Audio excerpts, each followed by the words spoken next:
Hello, Brad. Did you know, Paul Thurrott, Mm-hmm. that I am Groot? Groot? Actually, I'm an Xbox, according to Microsoft. Oh, this is a reference. So Groot is a character in the Galaxy something something. I almost said Final Destination, but that is not it. No, it's those movies. Is The that well, the with Chris Marvel. Pratt in it? Yeah. Something of Guardians of the Guardian's Galaxy. Edge, something like that. Guardians of the Galaxy. Guardians of the Edge is the browser. Guardians of the Microsoft Edge. hmm But I mean, I think if we got this worked up correctly, then we can. Yep. Well, yeah. Look at this. So this is we just talked about this, right? This notion that Microsoft is positioning Xbox as way more than a console, and they've been working toward its spheres. It's all they talk about. They repeat it again and again and again.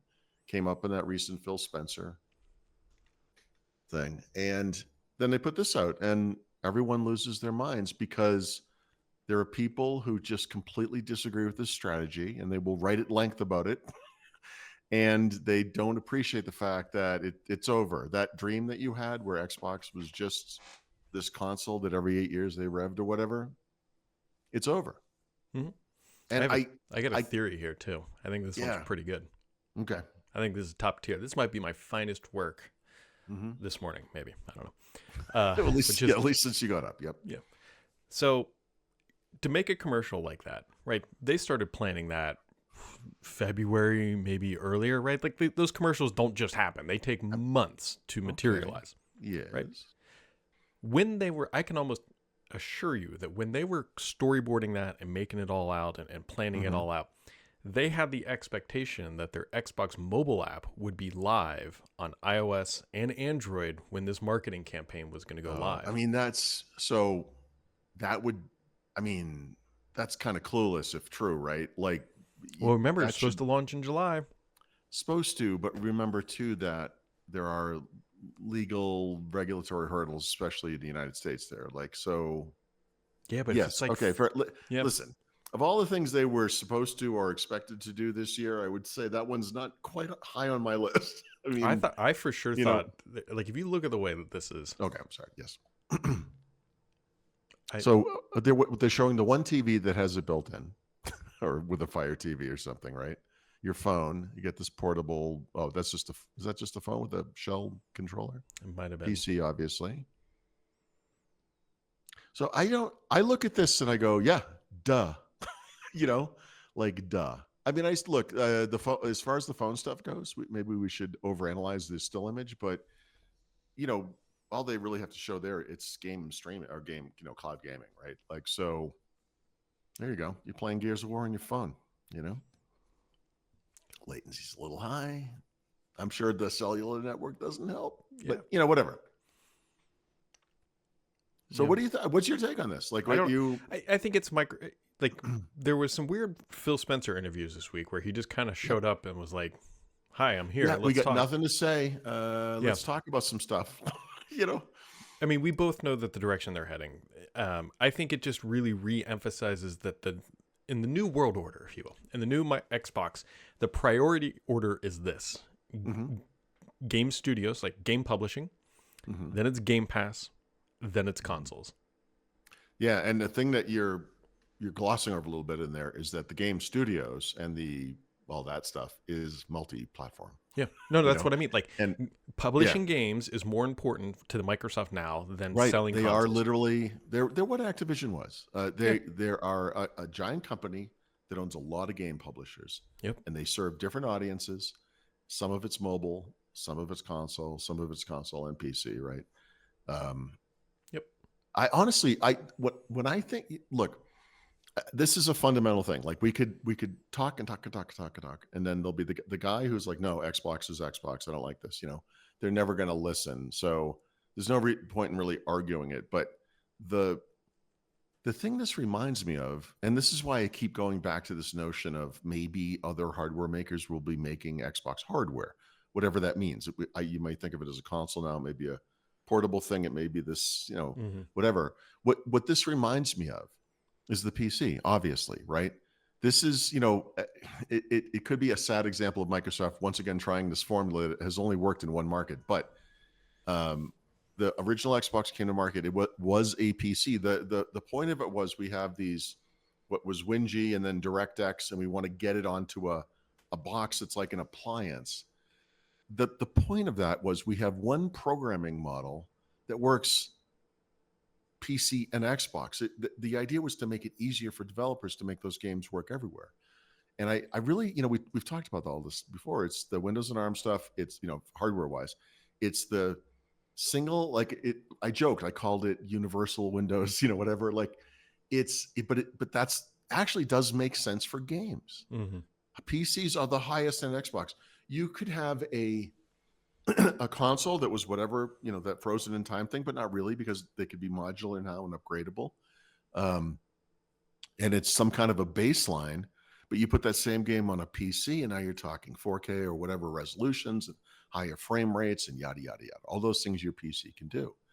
The modular, for lack of a better term, nature of the PC can make sense in the video game market. It's a natural blending of the things Microsoft is actually pretty good at, and but applying it to this, it's a differentiator for sure.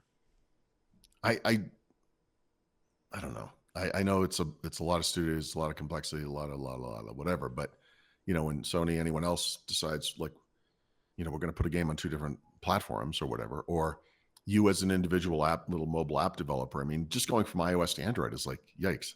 A lot of different skills, a lot of similarities, yes, but a lot of differences. And maybe they're trying to erase that for gaming.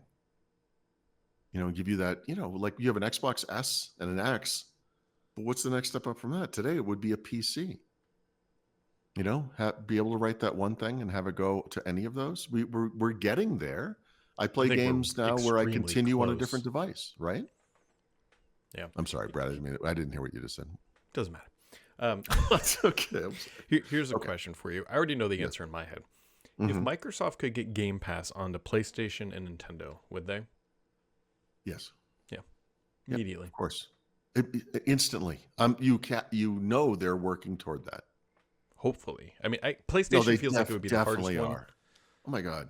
Well, they might get less friction on the Nintendo side. It's kind of hard to say, but I don't know. but as far as crossover and I'd have to. I don't have zero handle on like what kind of Activision presence there is on Nintendo, but yeah, there's a natural bleed through between PlayStation and Xbox, right? I mean, I think, and Microsoft has made that connection on PC, sort of. So, yeah, I mean, wouldn't Microsoft go to Sony and say, "Hey, why don't we do each other's things?" When you bring your stuff here, we'll bring our stuff there. I don't know. I feel like Sony has more to lose in that scenario than they do to gain. Because you think there's so many more people on the PlayStation side, Microsoft would win a lot more than Sony would sell games. Well, no, but that's not really the winning is not there. It's imagine you're Sony and you've got this audience. You've sold 60 million units of the latest thing. You're trying to figure out how to move forward with this. Like, what's missing over there, right? I mean, getting Halo on there would be like kind of huge. It would actually keep people on Sony because they already have that awesomeness. And they're like, there was just a couple of things we didn't have. Microsoft would sell more units of the game, which is good, but also Sony would either keep people there or say like, oh, good, now I don't have to make this choice. The next one will be a PlayStation. They seem to have the better hardware every gen. If you're attracted to that part of the market, well, you're already buying a PlayStation, right? They sold 60 million of these things. I mean, so, what's the figure on, I can't remember for some reason on the top of my head, the Switch has got to be in the like 140-ish million, something like that. But of a less expensive device, different audience.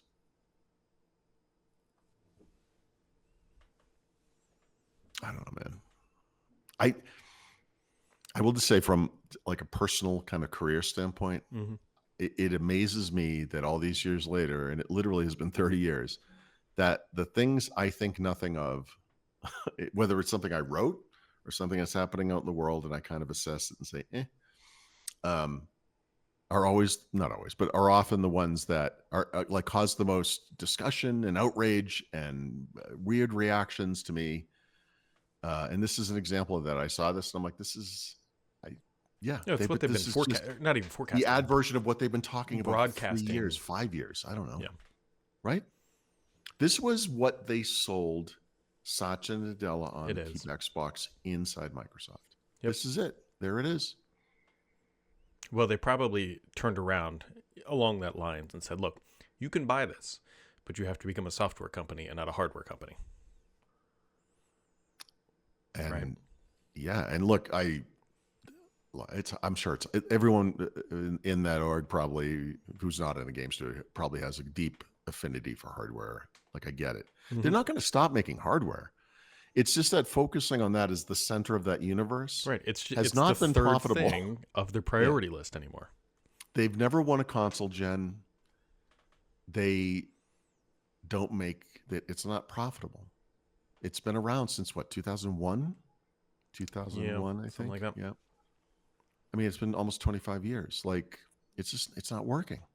It's a good brand. They at least haven't killed the brand, but you do things like have kind of a lackluster 3 Halo games in a row or whatever it is, and you're kind of tarnishing the brand a little bit. It's not, well, it's not bad like Bing bad or MSN bad or whatever, Microsoft Start or whatever that garbage was.